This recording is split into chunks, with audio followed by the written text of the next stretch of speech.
Okay, then we will start again our lecture, and then we will talk about the inference line, the second part of the inference line.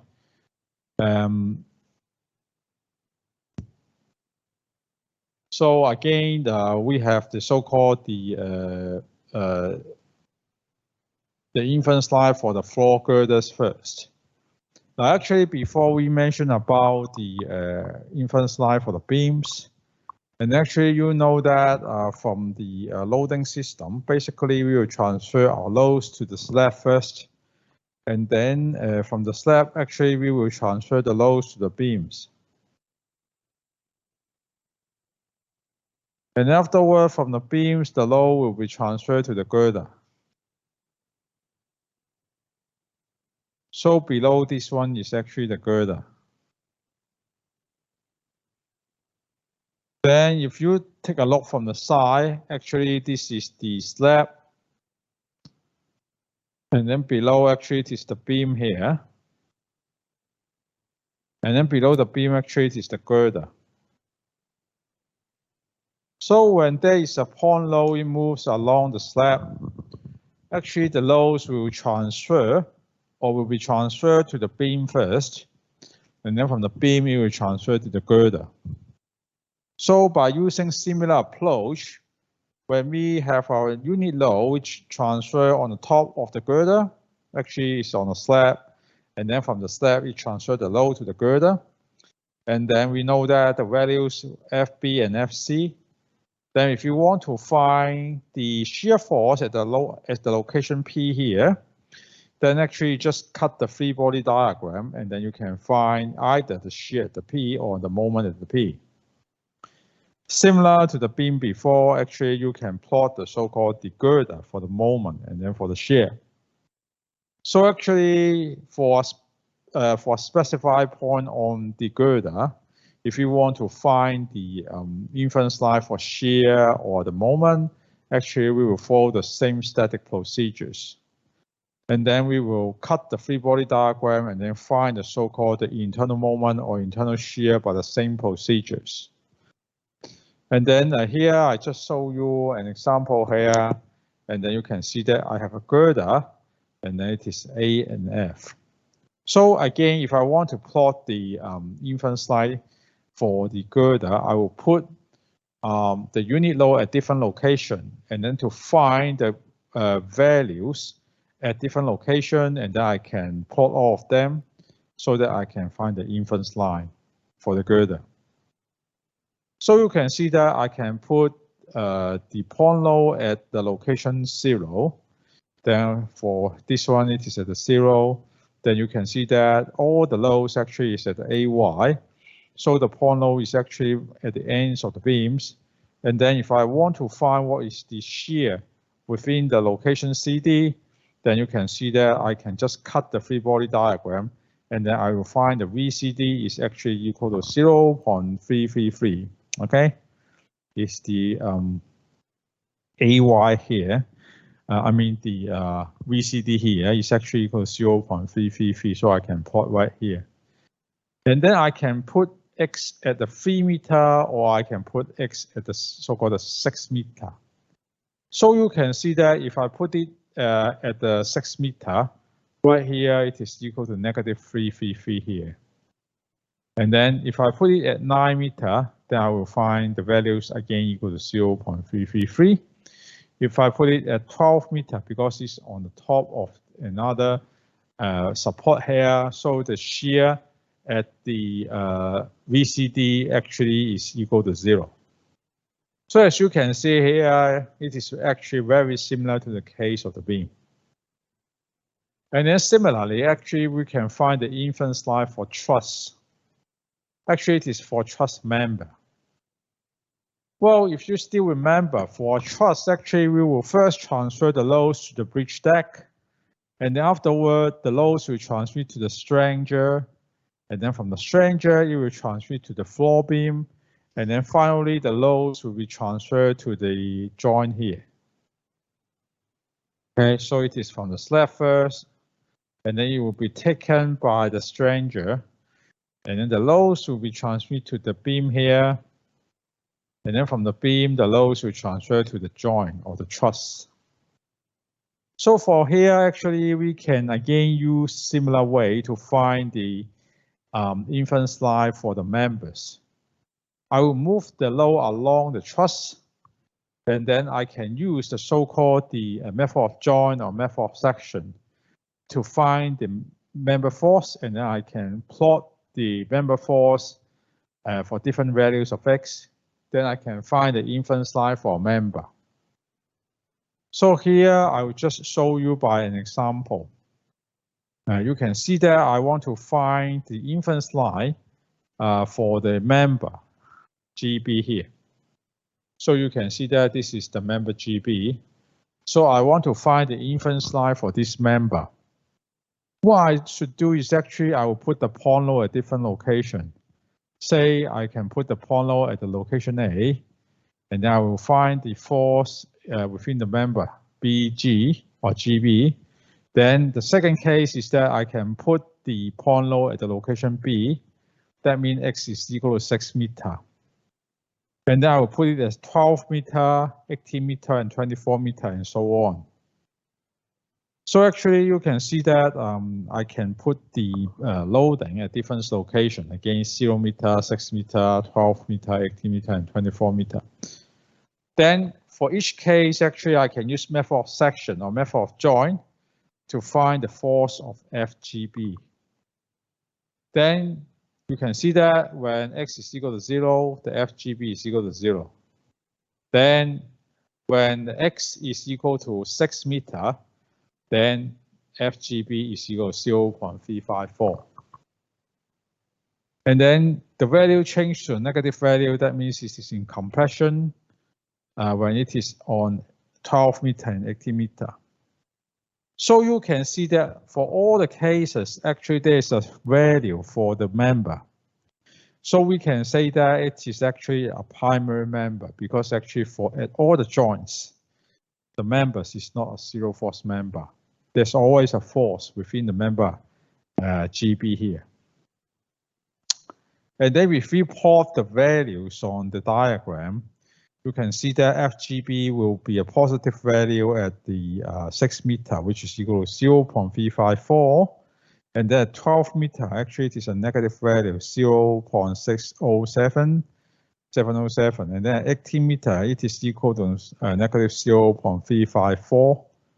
And then 24 meters, it is equal to 0.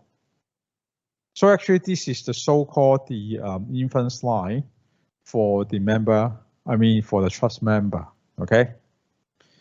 So you just plot the, the member force and then along different location of the unit load, then you can find for the answer, okay?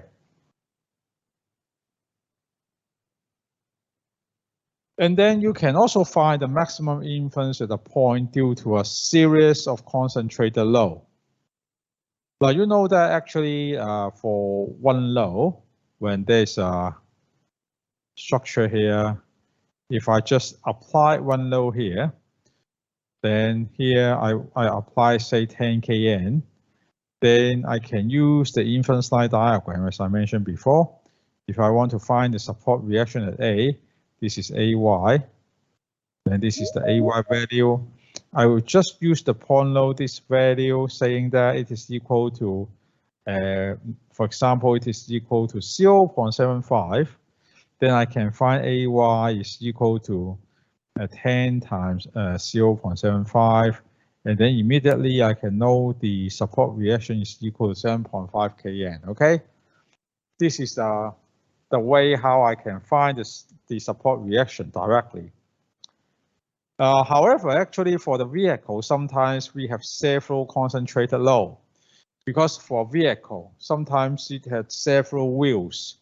Because for vehicle here, sometimes you have 2 wheels, okay? For trucks, sometimes you have 1 and then 3 wheels, right? So you may have 2 point loads or you may have 3 point loads at the same time, okay?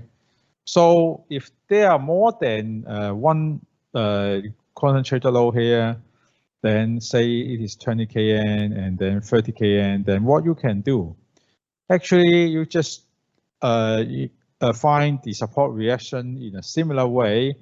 So you find the values of the inference line, say this is 0.5, say this is a 0.25, then you just add them together. That means, for example, AY is equal to 10 times 0.75 plus 20 times 0.5, and then plus 30 times 0.25, etc. Okay, so you have the first low, second low, and then your third low, and then multiply with the inference line value.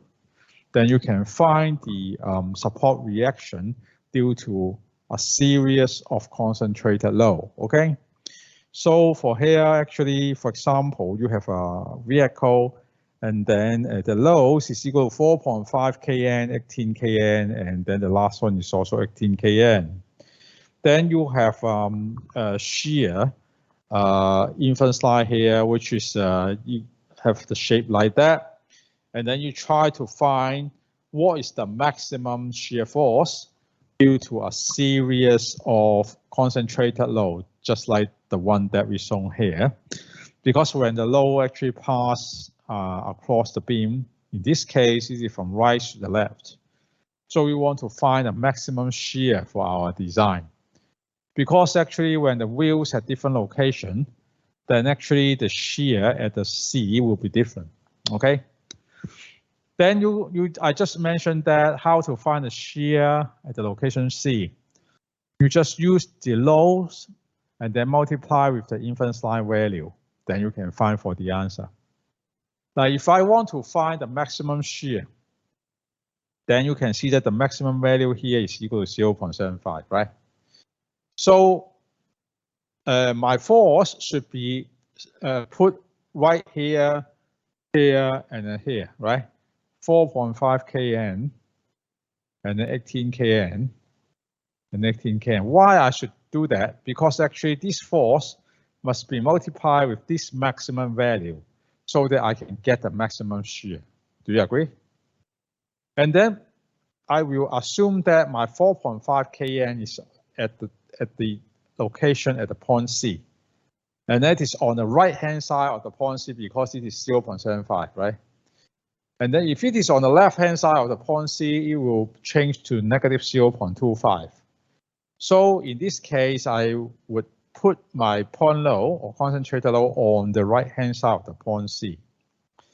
But actually, I have three different cases. On the top of the point C, it can be the first low, or it can be the second low, or it can be the third low, right? It is directly stopped on the top of the point C.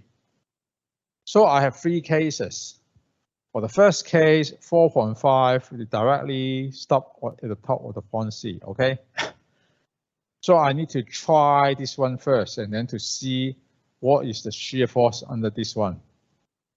For this, I will use 4.5 kN multiplied with 0.75. That means the first one here. And then the second one is 18, and then multiply with 0.625 is the second one. And then the third one is again 18, and then multiply with 0.5 here. So the third one. Then I multiply all the values and add them together. It is equal to 23.63 kN.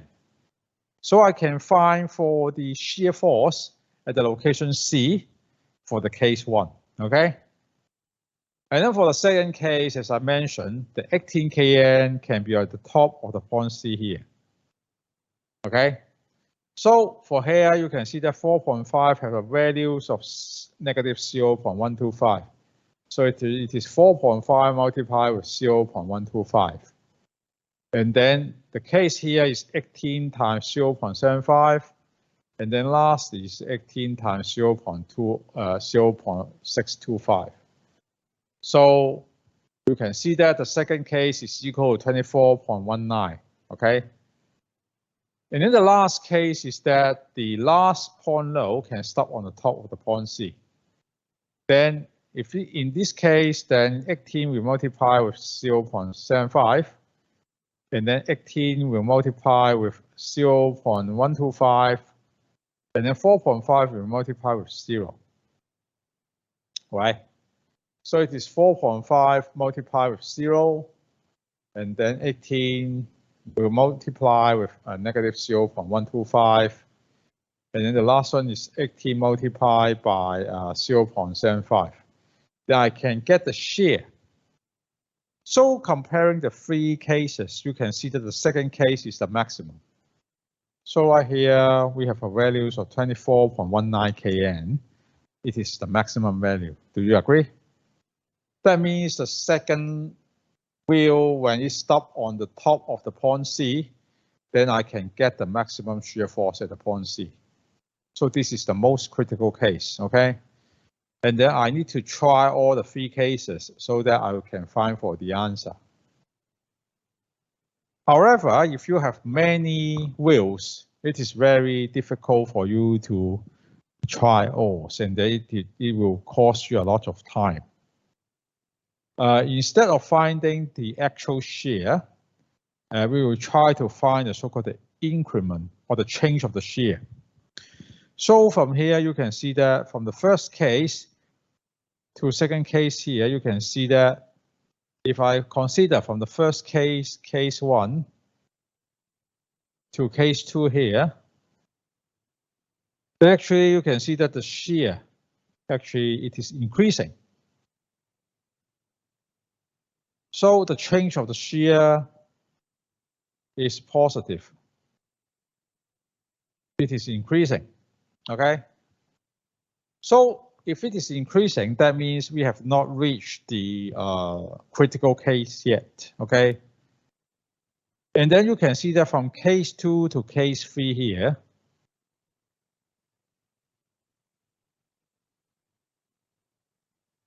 however, this shear actually is 24.19, and then it dropped to 11.25. So you can see that the change of the shear is a negative value. The values have been reduced, right? And then if in this case it is a negative value, then case 2 will be the critical case. So actually the maximum loading will be appear at the case 2. This is the most critical case. From the change of the shear, if it is positive, we need to keep on checking for the next case. If you find a case that you get a negative change of the shear, then the case that you consider is the critical case, okay? So if it is positive, then you need to keep on try another one. If you find that the change of shear is a negative value, then saying that from case 2 to case 3, the case 2 is the critical value or critical case. Okay? So this is the idea how we can make sure that it is a critical case. And then you can see that from here to here, if I have a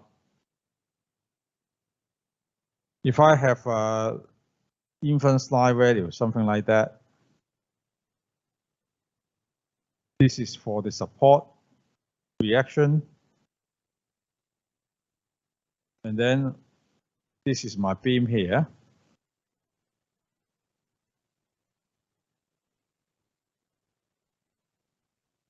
Maybe I don't use the support reaction, or well, it is the same. Okay, I can say the change. Okay, if my point load is from here first, and then you move to here. Say this is the first location and this is the second location. Okay, you move from the first point to the second point here. You can see that this is my first location. This is my second location, right? Now assume that I have this inference line diagram. There is a triangle. Then this triangle must have a slope, right? The slope actually is just the y divided by x, okay?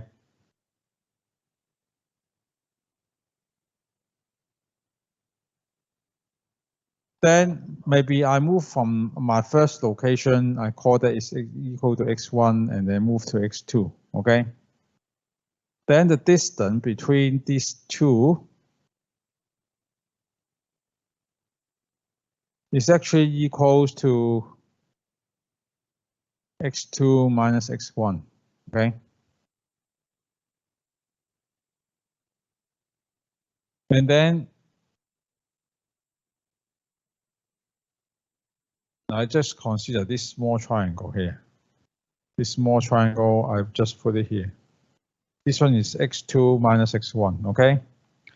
Then actually the change in the vertical distance actually is the change of the shear or change of the support reaction. Because when you change from one direction to another direction, actually the vertical distance is the change of the shear. Then if you have a slope here, then if you have the slope and then times the distance, actually it is the vertical distance, okay? So this is actually the slope. And then this is the change of the location.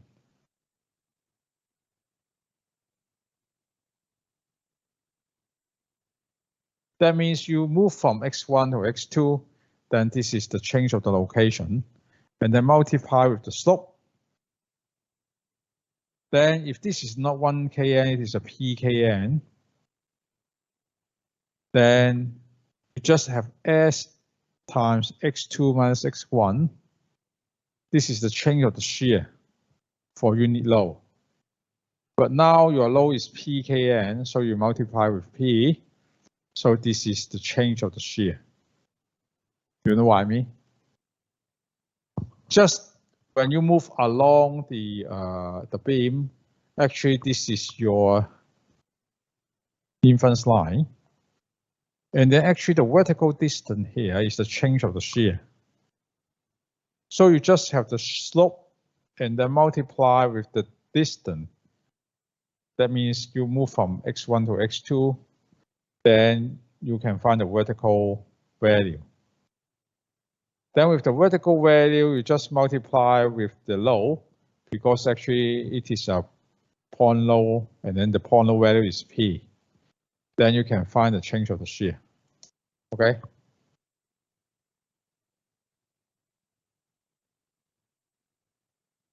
So from here, actually you have three cases. So we can say that you need to check from case 1 to case 2.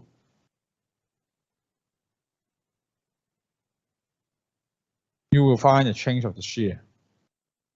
And then from case 2 to case 3, you will also find for the change of the shear.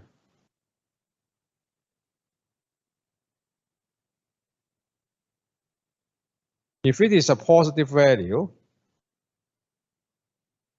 then you need to keep going for the next case.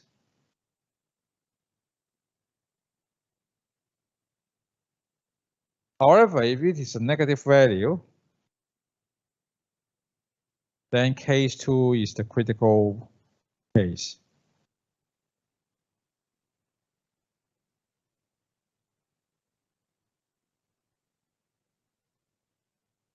Okay. So this is how you try to locate the critical case, okay? Say, for example, if you have 100 wheels, say if you have a train, you have many wheels.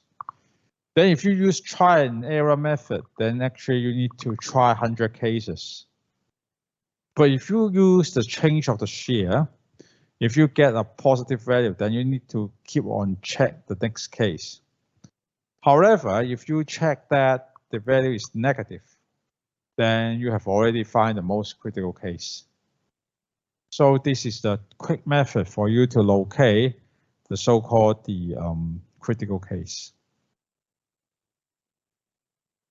And then you can see that if the load passes from the right-hand side of the point C to the left-hand side of the point C, it will drop from 0.75 to negative 0.25. So if a load move from the right-hand side to the left-hand side here, immediately there will be a drop of the shear. And the drop here is actually equal to -1. So if you have a load actually move from case 1 to case 2, actually case 1 is actually for here, 4.5, 18 kN and 18 kN. This is the first case. For the second case, actually 4.5 have been on the left-hand side of the P, and then 18 is on the left-hand side, 4.5, 18, and 18. So this is the case 1. This is the case 2. So you can see that the whole vehicle moved to the left-hand side, and then the second wheel will be on the top of the point C. Then you can see that 4.5 actually moved from the right-hand side of the point C, moved to the left-hand side of the point C. So the values of shear will decrease for values of -1. Okay, so it will drop immediately, and then remember it will change from this location and then up to this location. And then the 18 will move from here to here. And then this 18 here will move from here to here. So all the loads actually move to the left-hand side for a distance of 1.8 meters. Okay? So you can see that in this case, how we can find the change of the shear. So you can see that for the case 1 is something like this. This one is case 2. So you can see that 4.5 actually move from 0.25 here and then move to 0.125. So actually move to the left-hand side by 1.5 meters. And then you can see that the slope of this triangle, the left-hand side, this triangle, is equal to 3 divided by 1.5. It's this one, 3 divided by, should be 0.25 divided by 3. For here, the slope of this triangle is actually equals to 0.25 divided by 3. So actually the slope here is equal to 0.0833. And the slope for this one, again, it is equal to 0.75 divided by 12. So again, this one is equal to 0.833. 0.0833. So both triangle, actually the slope is the same. But when the loads move from the right-hand side to the left-hand side, actually you can see that moving along the slope, the values is increasing. So 4.5 actually, first of all, move from 0.75 and then drop to -0.25. So actually 4.5 drop of values of -1 first, because it moved from the right-hand side to the left-hand side. And then when the whole vehicle moved to the left-hand side for 1.5 meters, then actually you can see that it moved from 0.25, move up to -0.125. So the values is increasing. So this is the distance that the wheels have moved, the distance that the wheels have moved for 1.5 meters. And then here is actually the slope of the triangle. And then this is the wheel load, 4.5, 18, and 18. So the 3 loads actually all move to the left-hand side by 1.5 meters.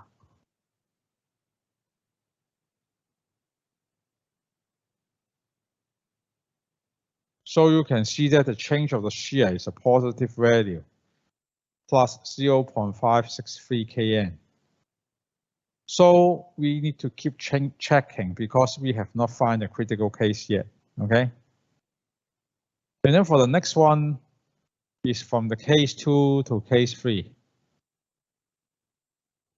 So in this case, the whole vehicles move to the left-hand side by 1.5 meter. And then this time is the 18 km will pass from the right-hand side to the left-hand side. So you need to include this one is 18 times -1, because 18 actually moved from the right-hand side of the point C to the left-hand side of the point C. Then it will drop for values of -1. And then all the vehicles move to the left-hand side by a distance of 1.5 meter. Then actually you have 1.5 here is the distance that it moved to the left-hand side.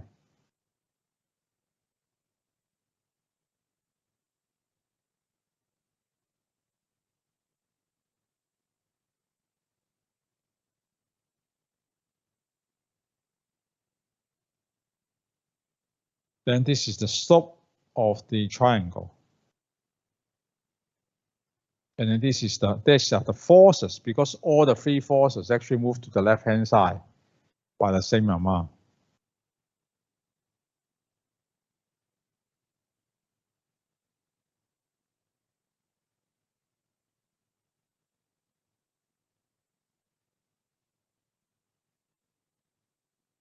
Then you can see that it is a negative value. That means the change of the shear is a negative value.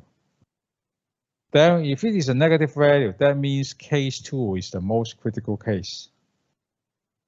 Then you can immediately use 4.5 times -0.125, 18 times 0.75, and 18 times 0.625. And then this is the most critical shear. And actually, if we are considering the most critical moment, we can use the same criteria. We still use the distance that the loads move. This is the distance that the load move along the beam. And then this is the slope of the inference line. And then this is the values of the load. So you can see that if it moves from the right-hand side to the left-hand side, you can see that the values is increasing along this slope. However, if it is on the left-hand side, you can see that it moves downward. So it is a negative value here. Because if it moves from the right-hand side to the left-hand side, you can see that the shear will decrease.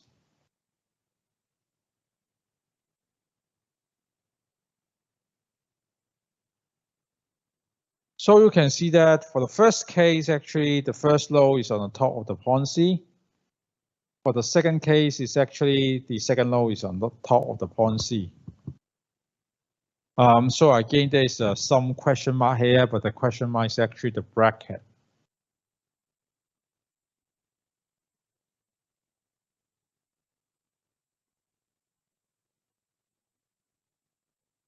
And then you can see that 2.25 is actually the height of the triangle. And then 3 meters is actually the base length of the triangle. So this one is actually the slope of the triangle.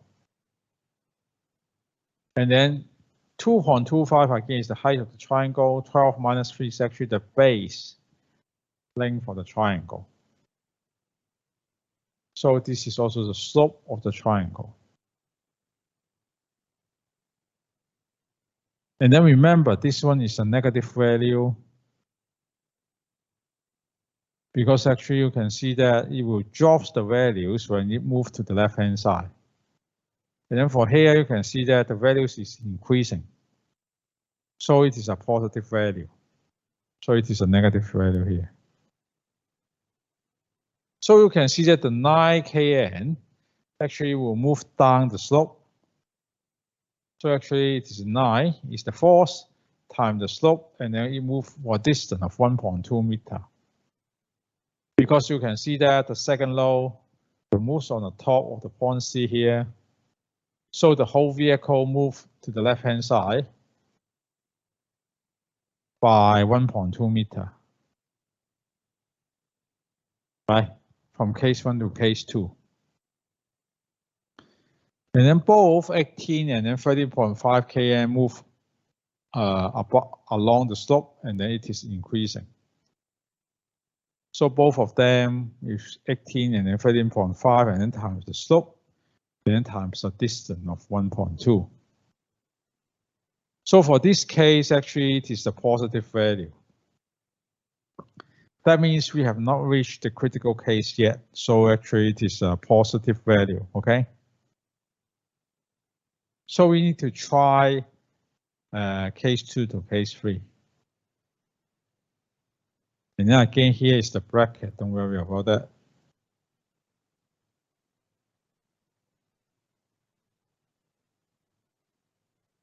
Here is the line. Okay, again, this one is the slope here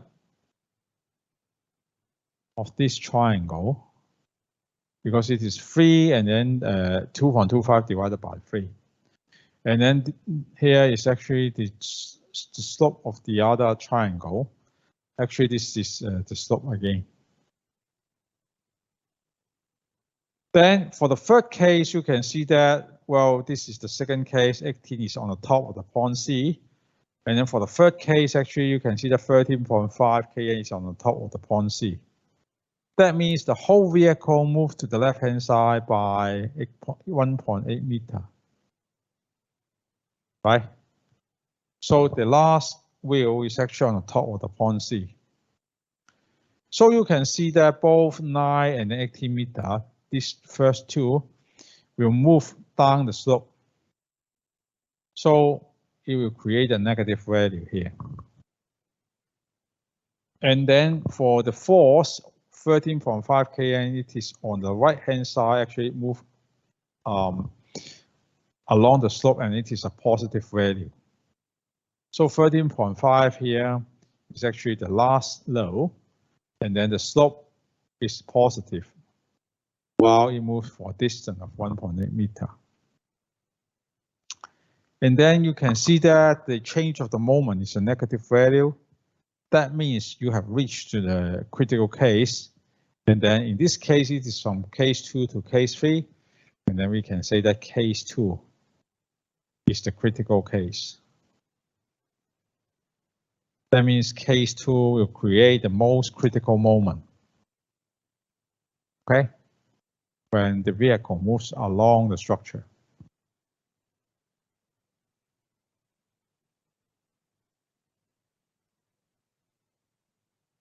So this is the case 2.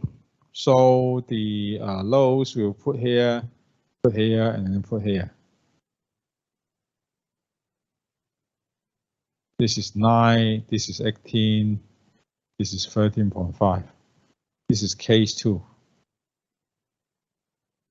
The maximum moment is created when the loads are like that, okay?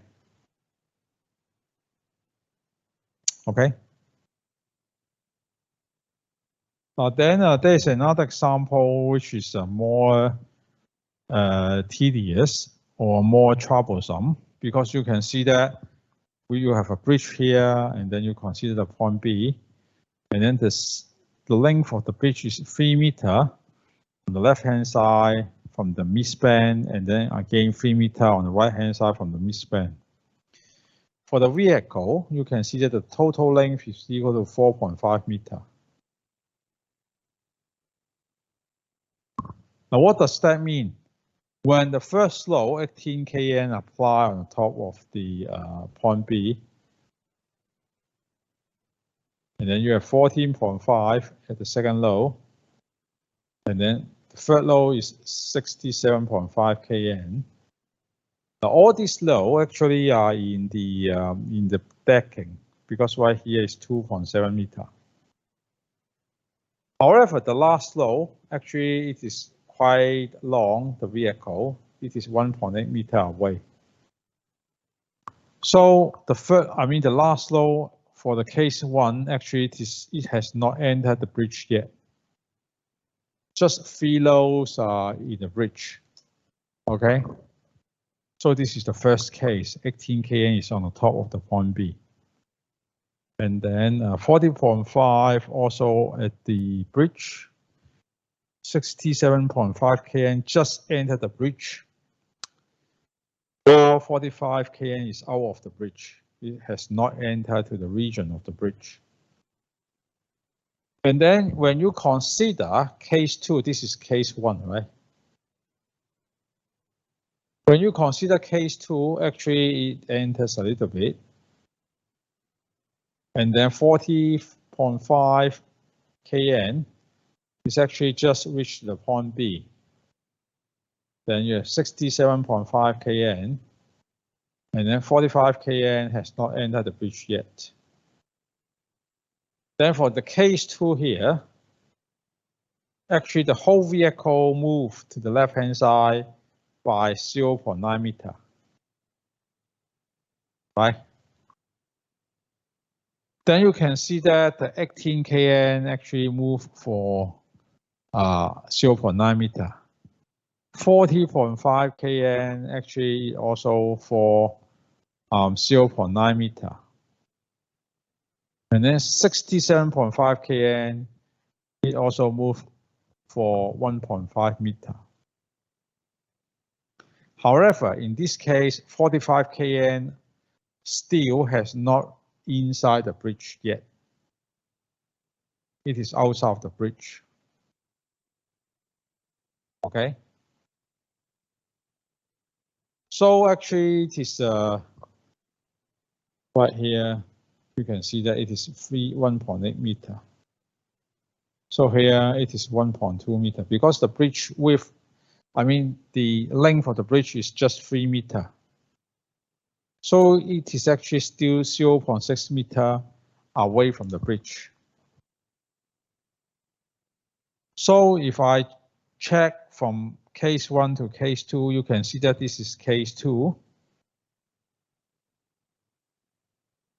And here is actually equal to 0.9 meter. The second case here is equal to 1.8 meter. From here to here, actually it is just equal to 1.2 meter. And then there's a 0.6 meter right here. So the last loading actually has not entered the bridge. And then there's a distance of 0.6 meter.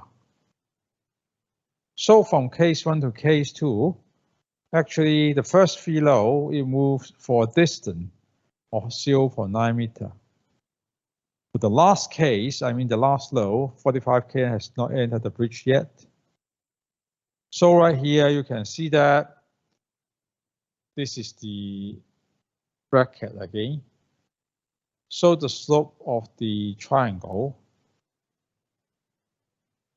is actually equal to 0.5 and then divided by 3. Right? So 18 actually passed from the right-hand side of the point C to the left-hand side of point C. So there's a drop of the shear. And then all three loads actually move to the left-hand side for a distance of 0.9 meter. So from case 1 to case 2, you can see that it is equal to 0.9 kN.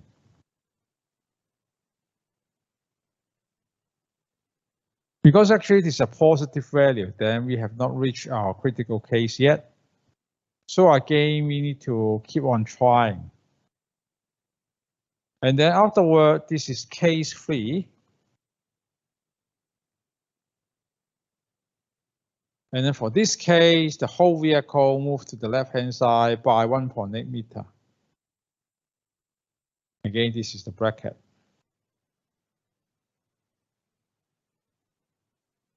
And then further, actually, when the whole vehicle moved for 1.8 meter, actually the first load, 40.5, will move from the right-hand side of the point to the left-hand side of the point C.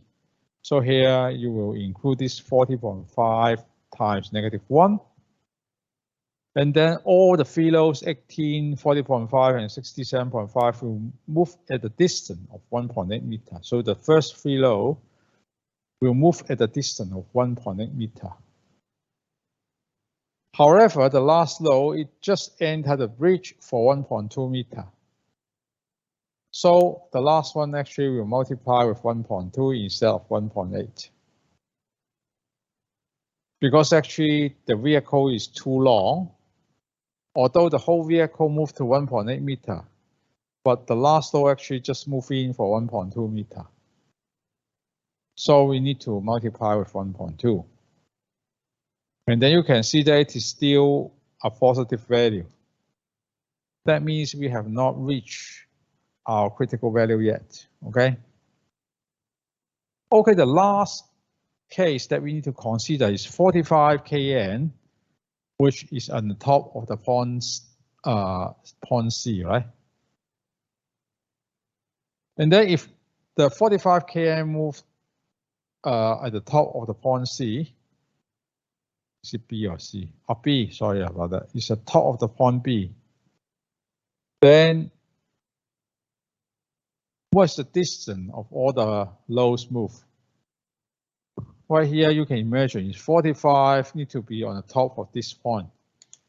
Then what's the distance the vehicle need to move? You can see that it is 1.8 meter, right? Then when you move to the left-hand side, then the 45 kN will be on the top of the pond B.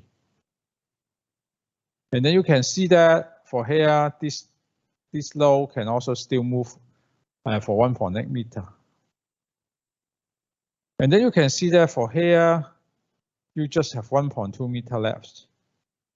So the whole vehicle, although it moved to the left-hand side for 1.8 meter, but this 40.5 actually only moved for 1.2 meter. And then for this 18 kN, you can see that although the whole vehicle moved to the left for 1.8 meter, but this one it can only move for 0.3. Then you will outside of the bridge, okay? So considering all of this, you can see that the 67.5 will move from the right-hand side to the left-hand side. And then the first load 18 will just move for a distance of 0.3. And then the 40.5 will just move for a distance of 1.2 meter. While 67.5 and then 45 can move for a distance of 1.8. You know what I mean?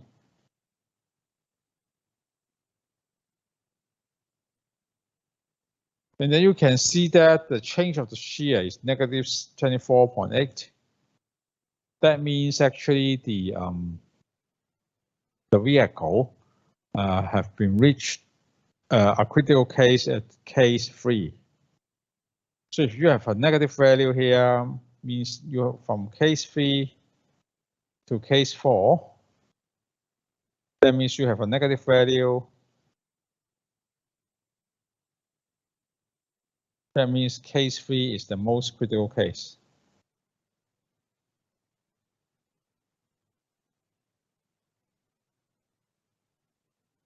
Okay.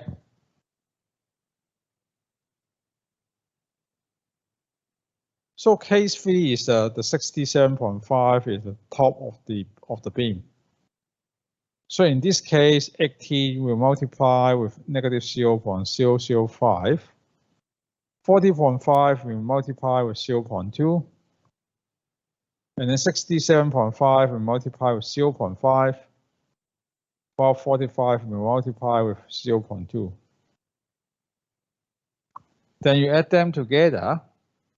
Then you can find the so-called maximum shear at the point B. It is equal to 33.8 kN.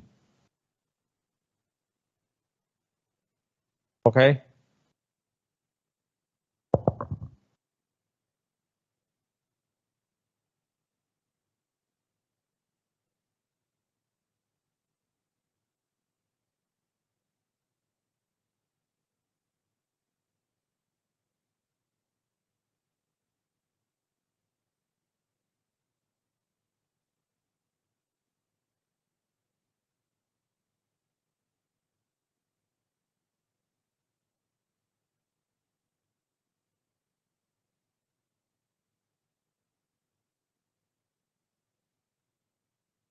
Okay, so this is how we can find for the maximum shear at different, for different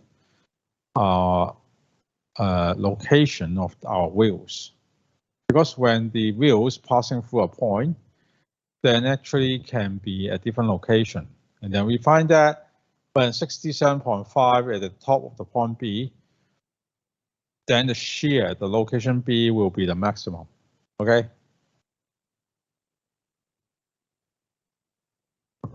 Now here, actually we have new consideration or new problem. Now this is the maximum of the value of the point B. It is equal to 33.8. And then you can imagine actually there are other point here. We can call the point D. Other point here it is the point E. Other point here it is point F, G, H. Right? Actually, along the beam there are many points. Okay. And then you can imagine right here, actually for the point B, there is a maximum value for shear. Okay. And actually for this point, if I consider this point, there is also a maximum value for shear at the point D, right? And then for here, there is also a maximum value for shear for the point E. So here also a maximum value for the shear at the point F, right? So each point actually also have a maximum shear. Or actually there's a maximum moment, okay, to be considered. And then if you want to design which maximum shear you will consider. Because for every point here, there will be a maximum value, right? Then for design purpose, how do you consider all of them? Well, actually you have many shear, maximum, maybe maximum shear at the B, maximum shear at the C, at the D, maximum shear at the E, etc. You have many points, right? So when you design, of course, you want to find the maximum of all the maximum, right?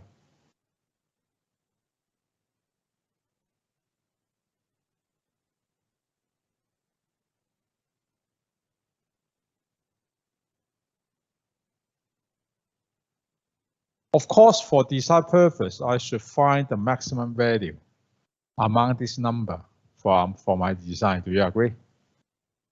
揾入邊最大嗰個，嗱，你每一點都已經係最大啦，但係我應該係揾咁多點最大入邊再嘅最大嗰個嚟做 design 噶嘛，係咪 ？So I will call that at the absolute maximum.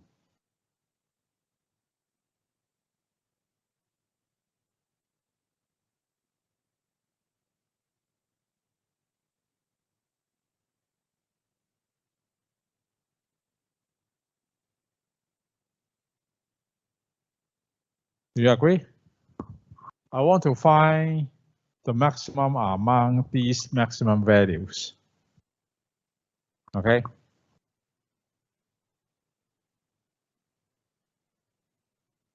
So here, that's why we have the so-called the absolute maximum shear in the moment. I want to find the maximum of the maximum for the design purpose, okay? So we will limit our case for cantilever structures and then for simply support structures. So here we would like to find the absolute maximum for shear and the absolute maximum for moment, okay? And then for cantilever structures right here, you can see that the shear actually will be the one, actually it is close to the support. Then you can see that this is the low one, F1, F2, and F3. Then the maximum shear should be close to the support. And then actually it is equal to F1 plus F2 and then plus F3, okay? And then for the simply supported beam, again, the maximum shear will be at the location of the support. Maybe on the left-hand side or on the right-hand side. But the loads can actually put on the side of the support, or actually this free load can be on the right hand side. Okay, either side, and then actually it can be one of the support. Then we can find the so-called the absolute maximum for the shear for simply supported beam or for cantilever cantilever beam. And then for the absolute maximum moment, actually you can think that for the cantilever beam, again, this is the most critical. If the loads actually are far away from the support, and then when all the loads are at the edge, then actually the moment at the support location will be the maximum, or can be the absolute maximum, right? So we can tell what is the absolute maximum value and the location. However, for the simply supported beam, actually this is not easy to tell where is the critical position of the load, and then what is the absolute maximum moment. So it is not easy to say or to tell where and what is the maximum or what is the values of the absolute maximum moment. Okay, it is not easy to tell. So actually we try to find the so-called absolute maximum value for the simply supported beam. And then to find for that, actually we have an assumption. And then I try to derive the equation for you. Here, assume that I have 3 wheels here. F1 is the loading from the first wheel, and F2 is the loading from the second wheel, and F3 is actually the loading from the third wheel, okay? And the FR, assume that it is the resultant force for the 3 wheel resultant force.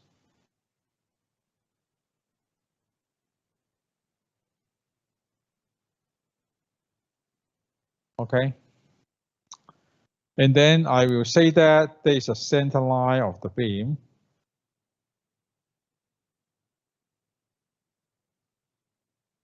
And then the distance between F2 and then the resultant force, I will call that X bar dash.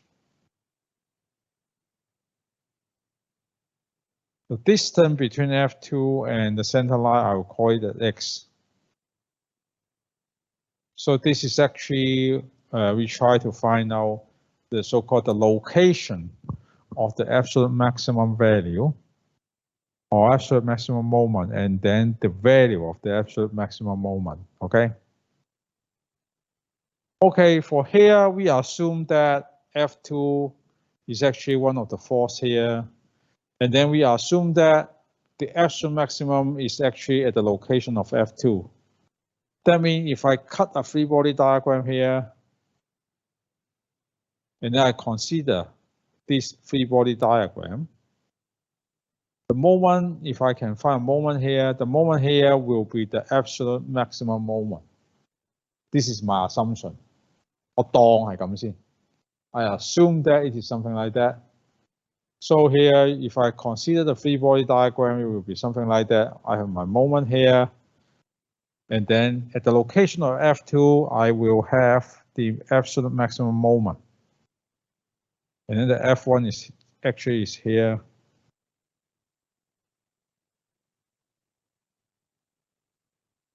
And then the distance here, because actually it is equal to X. So the distance from here to here is equal to L over 2 minus X. So I have my assumption that the absolute maximum, the assumption,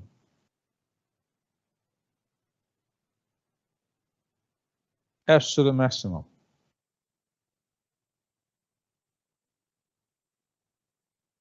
moment is at the location of F2. I assume that the absolute maximum moment is at the location of F2. This is the location. And the M2 is the absolute maximum.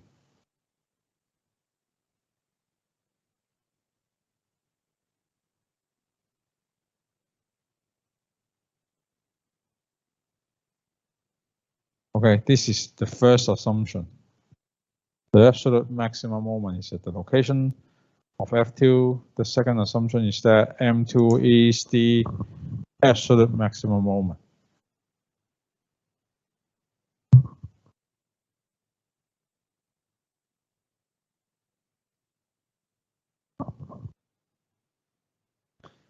And then I will derive the equation, but you don't worry about that. I won't ask you to derive the equation, okay?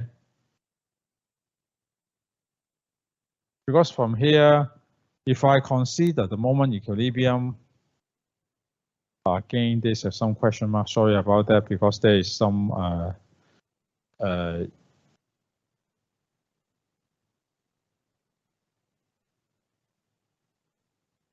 error shown from the so-called the PowerPoint. Actually, the question mark are the bracket again. So you just consider this diagram, and then you take moment about the point B here. Then you have this AY times the distance, which is equal to L. So you may imagine AY times L. And then if you have this resultant force FR here, and then this distance is actually equals to L over 2 minus X dash bar minus X. So you just take the moment about the point B. Then you have AY and then times the distance L, which should be equal to FR times the distance here. Is this L over 2 minus X bar dash minus X. So this is actually just equilibrium. So you can find that AY is equal to 1 over L times FR. FR is the resultant force of F1, F2, and F3 times the distance L over 2 minus X bar dash minus X. Okay, so this is just the equilibrium. Now don't worry too much because this one is just a derivation. I won't ask you to derive the equation, okay?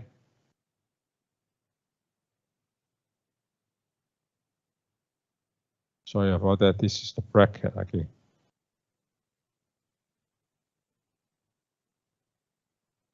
In your notes, there won't be any question mark. All of them are bracket, okay? So from here, you consider the free body diagram. You can get this. M2 is here. You take moment about the section. Then you have F1 times the D1 here. Then you have this AY times L over 2 AX, L over 2 minus X. So right here, it's actually these two.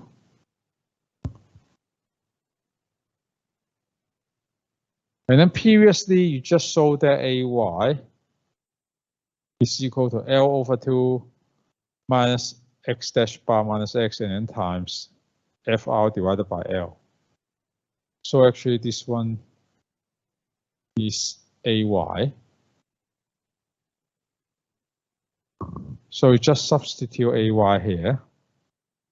And then you can find this expression. In order to find the maximum values of M2, you will derive or differentiate with respect to X. And then from that, actually, you can find this conclusion. X is equal to X dash bar divided by 2. Now, what is X? X is actually the distance between the center line of the simply supported beam and then the F2. This is the force under which actually it is the absolute maximum moment. And then the x dash bar is actually the distance between the force that you consider and then the distance between the resultant force. Now, what does that mean for this equation? That means if you have a free loads like that, if you have a concentrated, if you have a simply supported beam and then you have a center line here, say you have F1 here, F2 here. This is the resultant force. This is F3 here. If the distance between the F2 and then the FR is the same from the center line, then the absolute maximum moment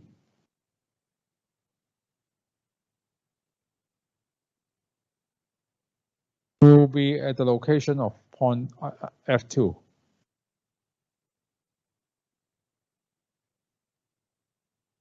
So the case is that if they have equal distance, if F2 and FR have equal distance,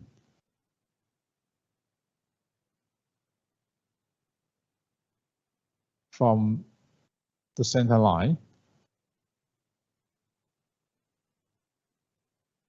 then absolute maximum moment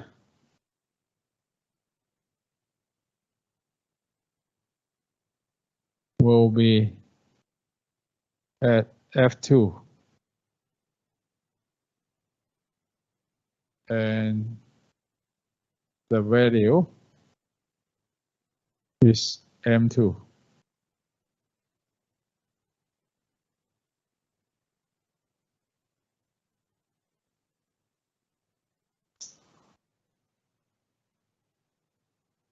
Okay, so what you do is actually just make FR and then the force have equal distance.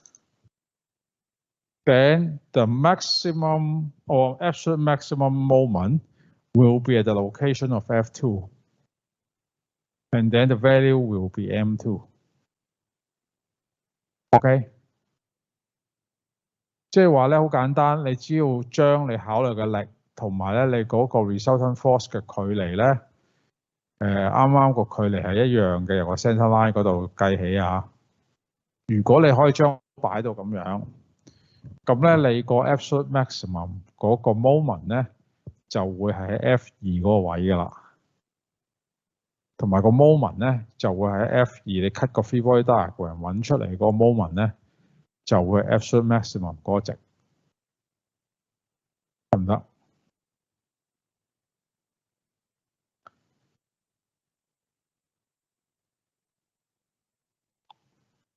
So actually, I can show you by an example. Then you will know what I mean. Now, right here, you have a vehicle here. And then we have three loads. One is 8 kN, the other one is 6 kN, and then the last is 4 kN. And then you have a simply supported beam here. So imagine you have a first load 8 kN, and then you have a second load 6 kN, and a third load 4 kN. And then you have a concentrated load, or you have a resultant force, it is 18 kN here. And then you can see that from here to here, actually it is 2 meters, and then this is 1 meter. And here is equal to 1.5 meters.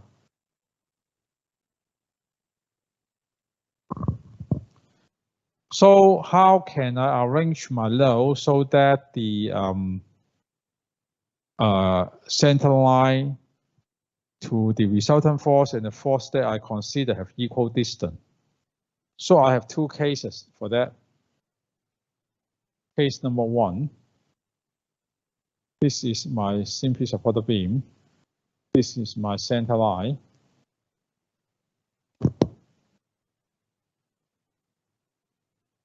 I can first of all consider the absolute maximum moment is under the point load 8 kN. So I will put 8 kN here. And then this is the resultant force here. This is 18 kN.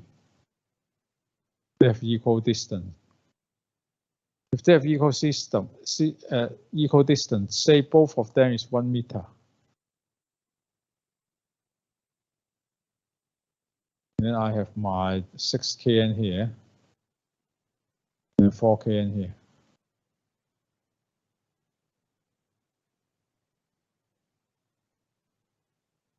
This is the case number 1. Case number 2 is that I will consider 6 kN, it is under the 6 kN. So I have my simple supported beam here.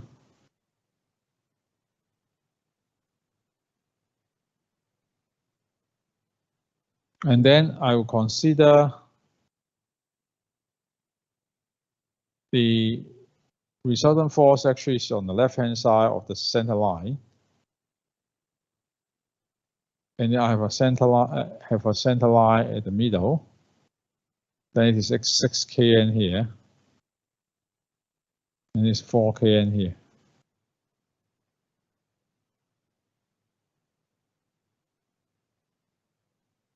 So again, it is have the equal distance.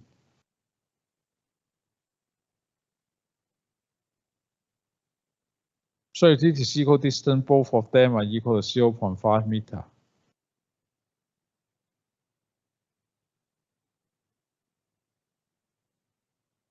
Then for this case, the critical moment is under the point load 6 kN.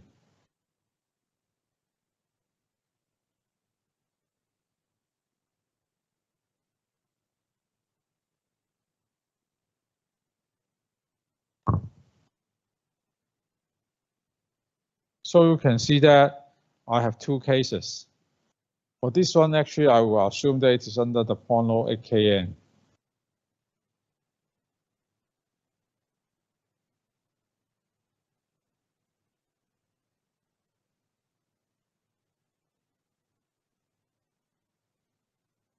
I may have the first case here, then I may have the second case here. So I need to compare both of the moment to see which one is larger. And then for the first case, I assume that it is under 6 kN maybe. So you can see that I will arrange the load so at the center line they have equal distance. And then I will assume that the load is under 6 kN. So I will cut the free body diagram and then take a look to the moment and then the shear at this location. I just cut it here. And then I will use the equilibrium equation to find for the values here. And then I find the value is equal to 26 kNm.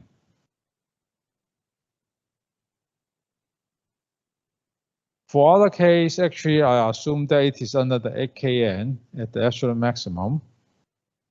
Then this FR is here. You can see that they are also equal distance. Then for this case, I will assume that it is under the load 8 kN will be the critical moment. And then I just consider this free body diagram. I will find that the moment is equal to 24.5. Then before the moment is equal to 26, which one is more critical? I will choose the larger one. So this 26 kN is more critical. So the absolute maximum moment is equal to 26. OK？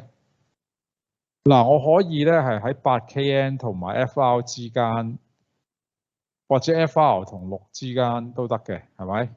所以咧，佢係可以 under 8個 kN 或者 under 6個 kN 都可以係我 critical moment。所以我兩個都要揾出嚟做一個比較嘅，得唔得 ？OK？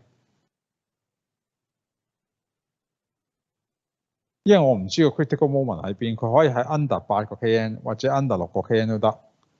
但我要點樣擺我 load 咧？就係話我以 center line 為一個起點，而將個 resultant force 同埋我 consider 嘅 load 咧，佢哋要有一樣咁遠嘅距離。如果你擺到咁樣嘅話咧，個 critical moment 咧就會喺8個 kN 個位置出現。咁呢個就係個 critical moment 啦。位置就 under 個8個 kN， 而個 moment 咧都喺嗰度咧可以揾到出嚟啦。cut 翻個 free body diagram。Okay. These are actually new to you. Okay, so you may need to take a look. And then if you have any question, please come back to ask. Okay. I mean, during the class, you can ask whether it's online or face to face. It is okay for me. Okay.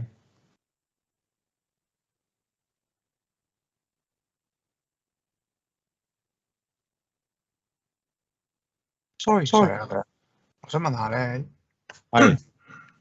有冇可能個 FR 如果喺個中間點嗰陣時係個 maximum moment 㗎？嗱，個 FR 咧，一定咧就唔會係出現嗰個 maximum moment 嘅位置嚟嘅，佢可能係喺 F1、F2，同個 FR， 總言之夾住嗰個 FR 嘅力嘅其中一個力㗎啦，可能喺8個 kN 下面，或者可能喺6個 kN 下面，得唔得？哦，即係FR 如果篤，即係 FR 嗰個我哋嘅叫 CG 篤正中間就唔會出現即係 maximum moment 個 case 嘅。唔會啊，佢一定唔會喺 FR 嗰個位置出現嘅，佢可能係喺8個 kN 或者6個 kN 嗰度出現。明白。咁究竟係喺8個 kN 下面出現啦，定6個 kN 下面出現咧？你就要將嗰個 resultant force 咧，擺嗰個位置咧係等於同樣嘅距離，即係呢度咧你就將8 kN 同 FR 咧擺到喺同樣嘅距離，咁樣我哋就會計一次咧嗰個 moment 係幾多，咁喺呢度我哋計到係24.5啦。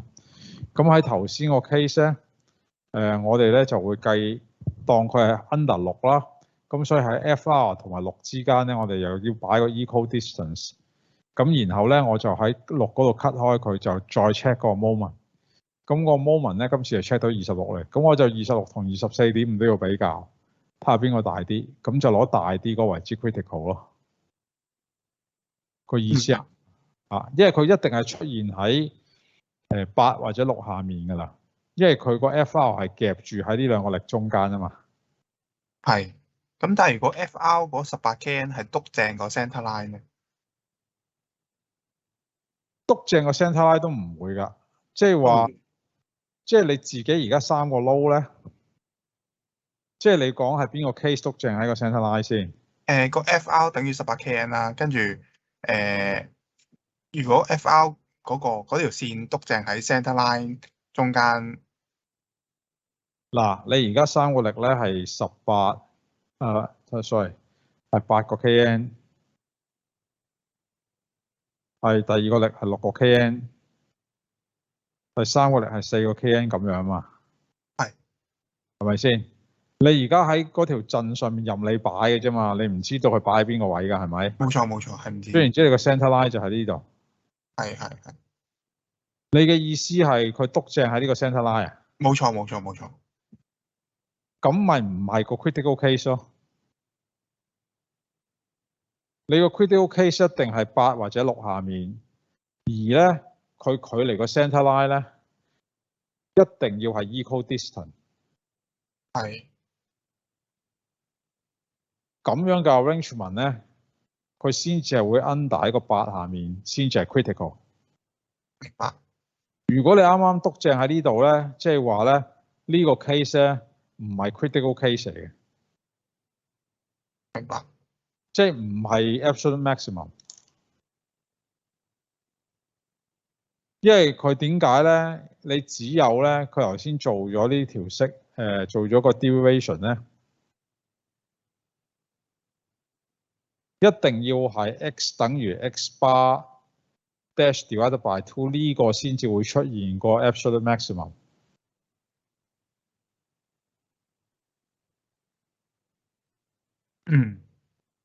得唔得啊？明白。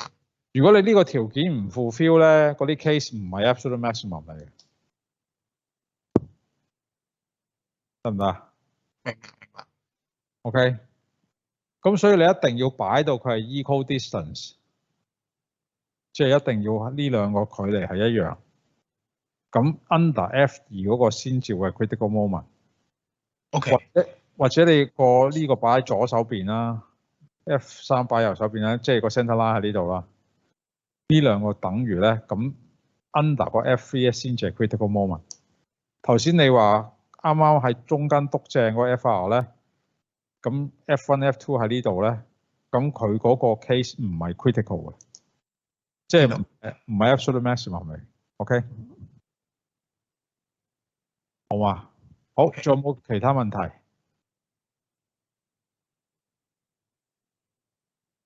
？OK， 嗱咁翻去睇一睇啦。如果有問題，下堂再問啦，好唔好？咁係對你哋嚟講係新嘢嚟嘅，咁可能你翻去睇一睇啦。唔係好難，但係可能對你嚟講係第一次接觸，所以你可能要花少少時間睇嘅。咁如果明就最好啦，如果未明嘅就再出聲，我哋再討論，好冇？咁今晚到呢度，好嘛？咁嗰啲 video 我會放上去噶啦。OK， 咁好啦，咁各位辛苦啦嚇。OK， 好啦，咁下個禮拜見。